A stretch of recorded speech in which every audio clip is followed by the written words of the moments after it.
the concept of global warming, which I think people politically have decided to call climate change. Yeah, yeah. Although we are now finding every year getting warmer, and some people are saying, oh, they did talk about global warming, didn't they? Yes. But I think what it needed was relevance. It needed relevance to our lives today. Let's look at Keeling himself. Now, did he come up with this parts per million thing? Oh no, that preceded him. Yeah. He knew nothing about carbon dioxide. Oh, he didn't? No, this is 1953. He surveyed the work that was, most of it was being done in Sweden. Matter of fact, all of it in Scandinavia. Wow. And he decided pretty quickly that it was totally disorganized. You know, they were taking readings all over the place, using different equipment, different technicians. And he came up with his own methodology, which was remarkably simple. First, you have to collect an air sample. So he invented a flask to do that. And then you have to measure it. Yep. And he discovered this thing called a manometer and adapted it, and that was it. He was off and running. One of the great things about the guy, and it's something many people I think identify with, is what drove him west and what drove him into science was his love of the outdoors, particularly mountains. Wow. Yeah. Yeah, and he was he liked the science in nature. Oh yeah. Indeed. Which all of us do really. Sure.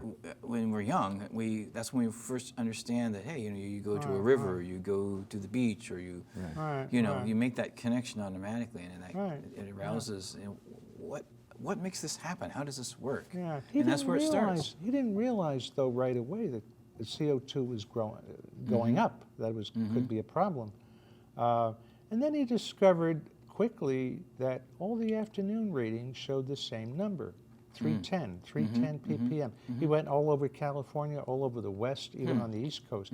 Everywhere it was the same number. Hawaii too? Yeah. When he eventually went to. Oh, sure. It's the same all over the planet. Yeah. And that was a startling discovery. Yeah. Yeah. Could it be that the number is the same all over the world? Yeah. And if so, what does that mean? Well, what we found out is it means that it's rising and that we are in danger as a result of that rise. And of course, just like any other scientific study, it takes years to really have enough data to be able to project forward, which is what he did. And he did this during the course of the 1950s and 1960s, correct? He did it the rest of his, for the next 50 years. He did it until his death in 2005. Oh, really? He discovered or came up with the idea of investigating how to get old oxygen out of ice cores.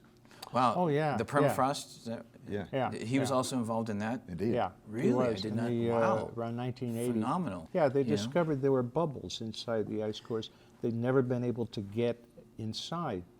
There was CO2 in there. And they analyzed the CO2. They discovered an almost perfect correlation between CO2 and temperatures. In the past, thousands of years ago, as CO2 levels went up, temperatures went up with them. As they went down, same story. Temperatures went down.